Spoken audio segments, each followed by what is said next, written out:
Reform says it has found billions of pounds wasted in pension funds, poured away on green nonsense. We speak to Zia Yusuf about that and why he thinks the Chancellor Rachel Reeves is toast. The calibre of people wanting to come forward and help reform turn the country around is incredible. So who knows? Who knows who that person's going to be? I'm very confident of this. The calibre of the people that will sit around the cabinet table with Prime Minister Nigel Farage will be on a totally different level to anything this country's seen in decades. I was down at the Royal Horse Guards Hotel again, Tim. It's Reform's chosen press conference venue in London, just near Embankment, where they were announcing something which Richard Tice had previously promised me was going to be quite sexy, but turned out to be not very sexy at all. It was a presentation on how they could save money in local government pensions. I couldn't be there. I was listening to it on my iPhone on Oxford Street. But what I picked up was that Reform, the 13 Reform councils, have discovered that there is massive waste in the way that pension funds are invested.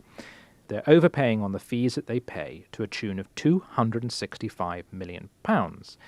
And also that they're investing in very woke things like renewables. It was quite a funny bit where he went through a list of, it was every variation on green investment fund. Yes. The fund for green investment, the Investing Greenly fund. It was very amusing, that bit. And that these funds are providing very poor returns, having underperformed by an average of £1.24 billion over the last 5 years.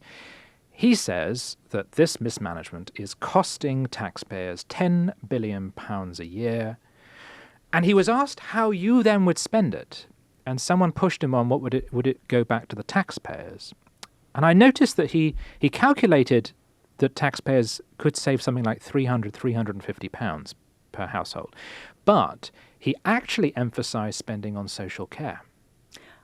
And I thought that was very interesting, that rather than an old Thatcherite thing of saying, and this is money we'll be handing back to people, which he might do, instead he said, well, there are pressures on social care.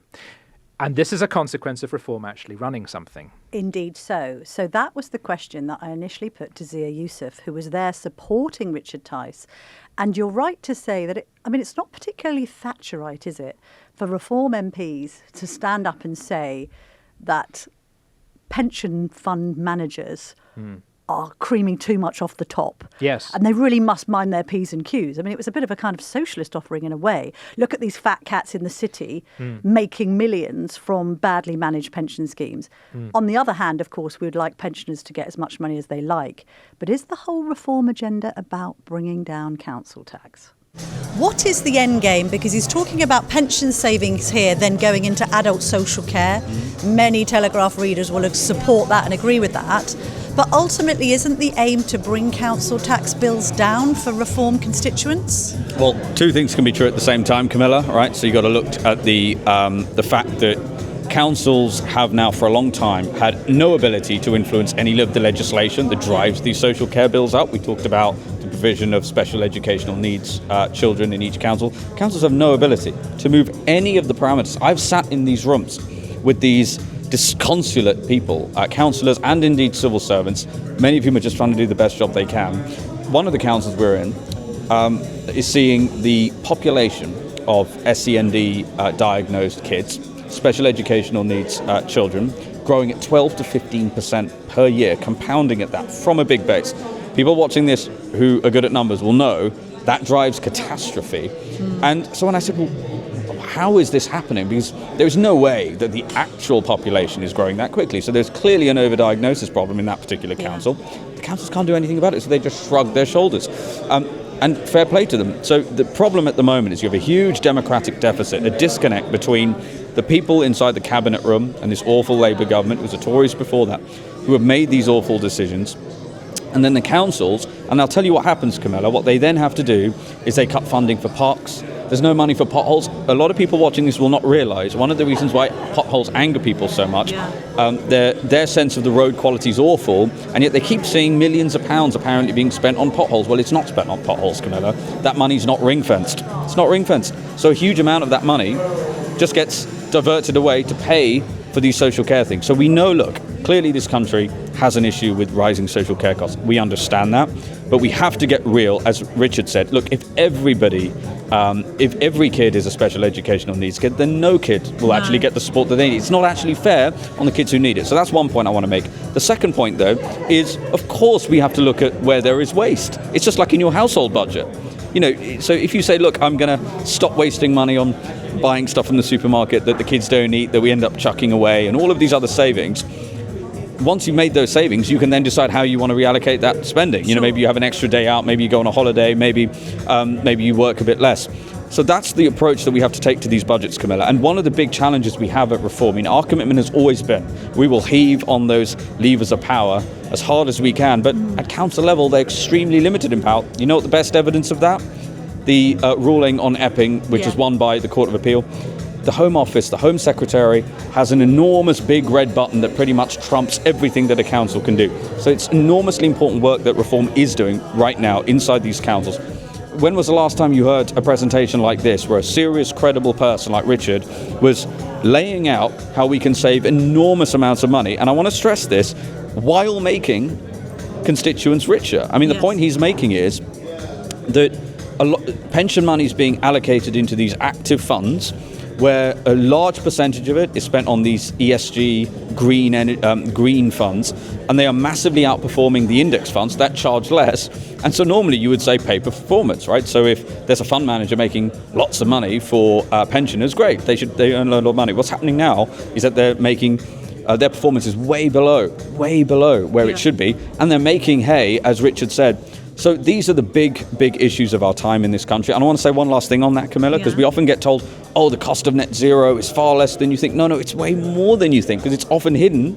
There's around 20 billion or so inside government budgets directly. But you see, what we just presented today, what Richard just presented, was one of the many examples of, and just in our councils, it's tens of millions of pounds, right? So if you extrapolate that across the whole country, you're talking about billions of pounds that is being squandered. This is British taxpayer money. It is British pensioners' money that is being squandered. And what's happening alongside that is that these fund managers of these green funds are making hay. And these are the issues that Reform is drawing attention to. So, in summary, yes, we're going to reduce waste. We've got to attack the waste. But then we also have to have serious conversations about who are the people who really need that assistance and that support from the taxpayer, and make sure it is them and only them that get it. But you're still not answering the question about the end game, because I note that Reform are quite reluctant to ever talk about bringing council tax bills down. Yeah. And I think there's an acceptance that actually a lot of councils are in very dire financial straits. And this is about a reallocation of funding. This is about not wasting money and then ploughing it into the areas that are needed. But why are you consciously not saying you're going to bring council tax bills down? Because people will think, if Reform are running more efficient councils, then I should be saving. And let's be honest, most people have seen their council tax rise exponentially over the last decade, and actually they've seen the service delivery go down. Yeah, look, I understand that question, but number one, so here's the point. Firstly, as you said, council tax has been rising. Everyone watching this program knows that council tax, depending on the council, has been growing enormously. In some cases, 15, 20%, right? Because at council level, you can bankrupt your council, and that allows you to increase it by far more than statutory limit, and there's no real consequence for the council. Now, again, what we're saying is it's going to be up to councils to make those calls. I would say this, though. A lot of people watching this at home, their biggest issue is not just where their council taxes are, it's the fact that they see no benefit from it. They see their libraries being closed, they see their parks being closed, their roads are not being repaired. So we're not going to sit here and tell local residents in Lincolnshire or Leicestershire or any of these places how their local council should spend the savings. But I will tell you this, if we find the savings, Camilla, then that means the parks can stay open, they'll be nicer. It means that the roads can be repaired. So that your kid doesn't fall off his bicycle when he goes outside. So local councils do important stuff for the local community. It's not for us to tell them how to find the savings. It is for us to identify, as we have done today, how we can save enormous amounts of money. And I will say this too, one of the issues we have at the moment, and why it's difficult to make these commitments, is because the most powerful levers on council tax, I want to reiterate this, are not in the hands of councils. There's a huge democratic deficit. So until Nigel's Prime Minister, ask us again going into the next general election, we'll have a crystal clear answer for you, because our prediction is that Nigel will be the Prime Minister, and if the British people will it, we'll have a big majority of Reform MPs, and then we can make the changes we want to make so we can commit to those things. On that note, are you somebody that believes there may be an early election? I think The chances of an early general election now are no longer negligible, and I think they are increasing. I still think it's unlikely because of the nature of our system. How many prime ministers did the Tories go through without changing? I think Rachel Reeves is probably not going to be a chancellor for much longer. Once she goes, it's going to be very difficult for Starmer to hold on. I tweeted the other day, hold on to your hats, though, if you're hoping for a general election, because what comes next will not be better.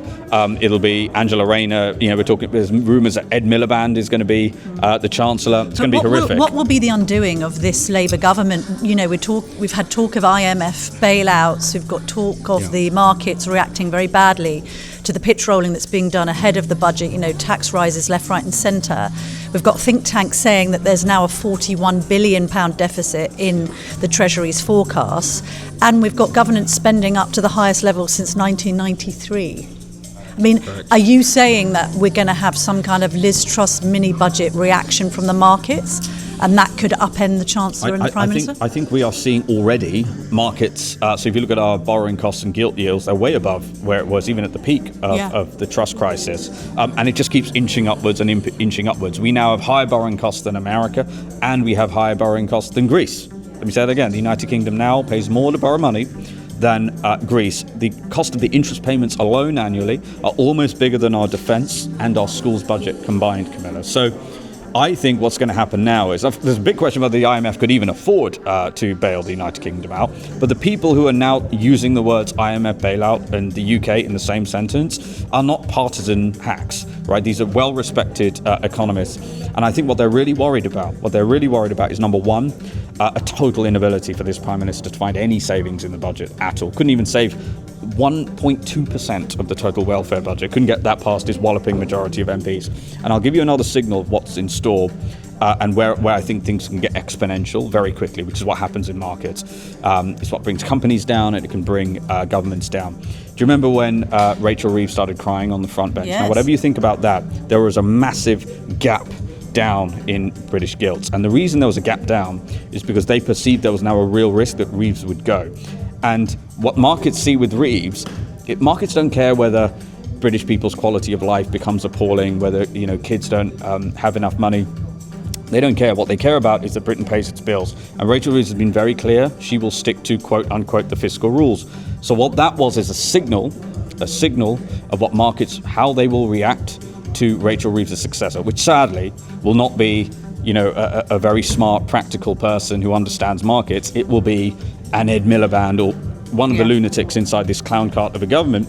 And once that starts to happen and our bond yields start going out to 6, 7, 8, 9%, I think at that point, coupled with the fact that sadly, Camilla, this country feels like a powder keg at the moment. And I say that with no joy whatsoever. I'm extremely concerned, as is everyone at Reform, about the fact that British people are sick and tired of not being listened to. You combine those things, and so I'd say it's still not probable that there will be an early general election, but I think it is much more likely than it was even 3 or 4 months ago. And the first Reform Chancellor, if Nigel Farage becomes PM, is that you or is it Richard Tice? Look, we are, even if there was an early general election, I still don't think it's happening, in a couple of months' time. I will say this, and I had good visibility of this when I was chairman, the calibre of people wanting to come forward and help reform, turn the country around is incredible. So who knows? Who knows who that person's going to be? I'm very confident of this. The calibre of the people that will sit around the cabinet table with Prime Minister Nigel Farage will be on a totally different level to anything this country's seen in decades. The thing about it is that the tone of the whole press conference, Tim, was this is reform at work. We are not a protest party because we've been looking at the sums. And by the way, in this brochure, which I thumbed through and then I stopped at page, look at this chart. Look, detailed performance data. This has been put together. It's a spreadsheet on council pension fund accounts and websites. No journalist in their right mind is going to read that. And therefore, it's quite clever positioning because Reform is saying, look, nobody's ever looked at this because it's frankly too complicated and boring. At least we're going into the weeds. OK, It's not sexy, but we're doing some of the hard graft here on a local level. And then we'll apply that to Whitehall when we get into power because we know that they're squandering even more of our hard-earned taxpayers' cash. The question is, does it scale up? Do these savings, which Reform are finding, translate into enough money saved nationally to match whatever their ambitions will be, and we don't know what they are, for the NHS or defence, etc. I mean, even these figures, £10 billion a year, which could be spent on social care, that is a drop in the ocean. NHS England annual budget is over £100 billion. Yeah. I mean, to be fair, they're saying that the savings that could be made across all councils, they've only done their calculations on the ones that reform runs, run to more than 60 billion, which is the whole of the defence budget. Yes. And to be fair, he says that so far, and we spoke to George Finch last week about this in Warwickshire, didn't we? So far, reform councillors have identified 100 million in savings just by having a look at things. And then I spoke to somebody at the end of the presser who was the only reform representative in the London Assembly, bless him. And he says, I've lost count of how many meetings I've been in where both the chief executive and other executives and officials and the councillors, the elected members, all agree that what's been negotiated isn't fit for purpose. It's not value for money. But everyone just starts hand-wringing and going, oh, there's not much we can do. I think what Reform are trying to do is kind of break this status quo, which is, it's a bit like, continuing with HS2. There are loads of tiny little examples of HS2 across the whole of the country. People paying over the odds for pothole repairs, people signing 30-year contracts for, paper clips and light bulbs.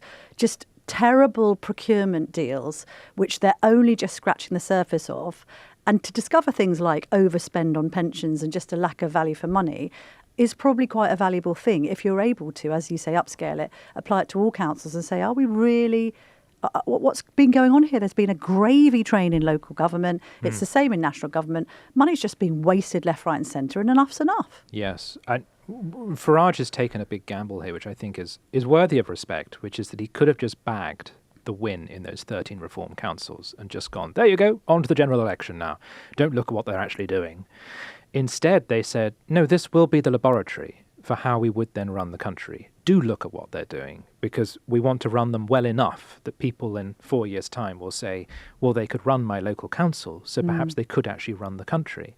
And the risk he's running then is, well, what if they don't run it well? We met George Finch last week, 19 years old, running Warwickshire County Council. What did you think of him?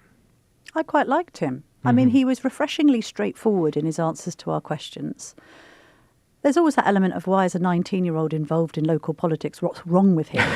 And actually, I kind of concluded that he was a good man from good working stock. He'd experienced a bit of life because his father, as he said, had been ill with sepsis, and his sister has a condition which means that she can lose the use of her arms and legs very suddenly.